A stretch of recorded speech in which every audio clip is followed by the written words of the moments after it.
Hey everyone, I hope you're having a wonderful day. I'm Josh, this is Simply Cinema, and today we're going to be ranking every X-Men film from the worst to the best. But before we begin, make sure to leave your own ranking out in comments below, or at least your favorite and least favorite. And I'm sure we're all going to disagree on some different picks or different orders, so let's just have a nice, respectful discussion of what our picks were. If you're new here, Simply Cinema is a channel where I'm wanting to create a welcome community where we can all openly share our opinions and discuss respectively with the other movie community fans. If you enjoyed the video, don't forget to hit that like button, but without further ado, let's begin. Starting off with number 12, we have the most recent addition, Dark Phoenix. And while I like that they were trying to do something new with some of the ideas and some of the characters, it still sort of felt like a rendition of The Last Stand. Overall, I don't feel the story flowed really well. The villain was very uninteresting, and with the collection of villains,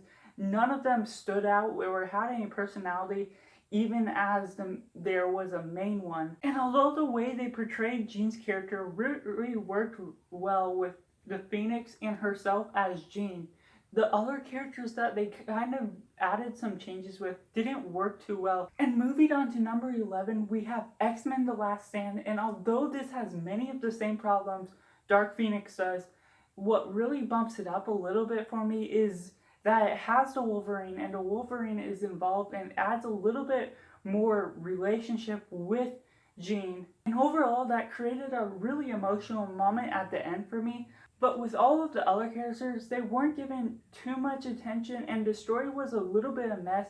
And one part at the beginning that was an emotional moment, they passed through really quickly as if it was nothing. Moving on to number 10, and the story is not very compelling in this one for me. The villain is not very interesting, as all it's doing is wanting to destroy the world, to take over the world, and it doesn't really have any intentions as what they're gonna do when they do that. And overall, some of the characters' responses to certain events were really quick and just didn't seem to have any purpose with their character besides to drive the story forward. Some of the ideas they introduced were not really explored too in depth, and it was just jumpy as it went all over the place from place to place. But I will say the Quicksilver scene was maybe one of the best of his moments. Moving on with this list, every movie past this point will be good to really good. Moving on to number 9, we have X-Men Days of Future Past, and I find this story very interesting as it gets to explore the idea with time travel elements. But even as the time travel element doesn't offer anything new to the time travel story, the villain is fairly interesting, but you could really understand his reasoning and what he executes with his plan and how it all plays out. But unfortunately, we don't get anything really new or fresh to any of the characters that are involved, and it's a little bit of a glaring problem to me when the time travel element was likely used just to reboot the story and change the inconsistencies. Moving on to number 8, we have X2, X-Men United. And although there was a lot more character moments, we get to have a lot more moments and spend more time with the characters and learn more about them. There were quite a few slow moments as the story dragged on. Although the villain and story are fairly interesting in this, the emotional moment at the end is simply erased in the next film, which kind of just makes it kind of bland rewatching the film. Moving on to number 7, we have the very first X-Men, and even as they do a very good job on the world building and exploring Rogue and Wolverine's character, some of the characters are pushed off to the side just a little bit. We don't get too many moments with every character, but we get just enough from everything and everyone, and the story is fairly self-explainable. That makes this movie pretty sufficient for the first film. Moving on to number 6, we have the 6th film in this franchise, The Wolverine.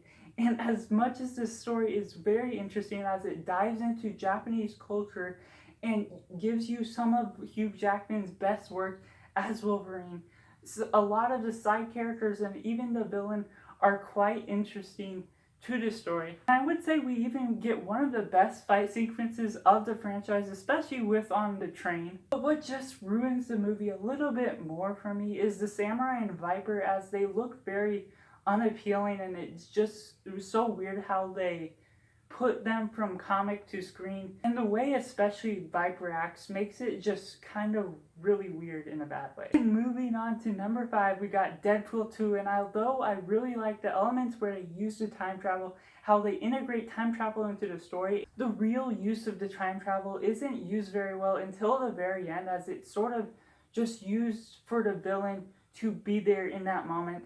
Which, speaking of which, Cable is a really great villain. The Deadpool was really great. The humor was on point as well, with Ryan Reynolds as Deadpool and Josh Brolin as Cable. And I still really enjoy the Domino character and her luck super ability. And while I like the Domino character really well, some of where this movie falls flat for me is just how it progresses. It's sort of a little bit of a mess how everything flows. And there's a lot more slow moments in this one. Moving on to number 4, unpopular opinion alert, we have X-Men Origins Wolverine. And to me, this story is very compelling. I got some of the twists, and I really enjoyed seeing Wolverine as just a normal human being trying to live out life as a normal being. But he just can't stay that way because he has to go back and fight. And the progression from him being a small boy, growing up as a fighter and being in the World War, to being in Stryker's team, and then going off to live a normal life, and then going back to live as a fighter because he cannot just stay away from that. It makes for a very compelling story all the way through as it transitions through all the different sequences that it goes through. And of course, I love Wolverine's origin sequence. And Stryker was a very compelling villain as his plan almost works and he's not doing anything too extraordinary. But where this film falls flat a little bit for me is with the appearance of Deadpool. It just looks horrible, but what really kind of saves it for me is I still find that sort of thing really interesting. I really like that he was able to combine all of the different mutant powers to make this. I just wish they didn't use it as Deadpool. Before we move on to my top 3, make sure to leave your comments down below. What is your ranking on this? And tell me why. And be respectful to others people's opinions because we're all going to have different opinions. Moving on to number 3, we have X-Men First Class. This is the first of the younger X-Men films that really works for me as we go back in time to see Charles, to see Magneto, and to see all of the older characters that we see in the normal franchise with Wolverine, and we get a younger cast of them. And the younger cast just really feels like it is the younger characters of what we get in the future. And I would say the moments between Charles and Magneto really work, especially even as we get the younger cast, because their relationship and chemistry really work, and it shows the rivalry really starting to create from the beginning. On to number 2, we have Deadpool. The humor in this is on point. All of the story is quite interesting. The way they make everything go. I would say some of the origin and how slow it takes to get to Deadpool is really just what slows this movie down a little bit. But I still find it interesting the story they take up before he's Deadpool, all the way up through the origin, all the way to the end of the movie when he's fully Deadpool. And Deadpool as Wade Wilson really works with the other characters as he interacts with them, and the chemistry just works with almost every relationship. But moving on to number 1, we have Hugh Jackman's final run as the Wolverine in the X-Men franchise, Logan. This film works really well as we get the finale of Charles and Wolverine's story, and the way they integrate this story and the characters that are involved with it, and the villain that's very compelling.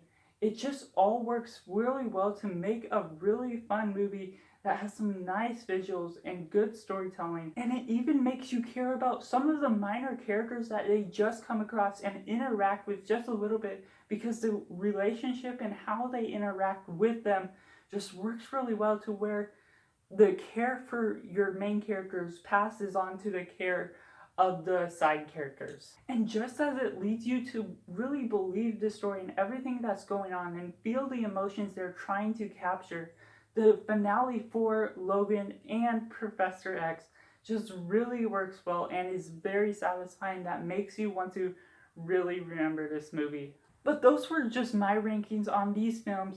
And I'd love to hear yours down in comments below. Let me know your unpopular opinions, your worst, your best, or just your whole list altogether. I'll be back for more movie reviews, rankings, and more.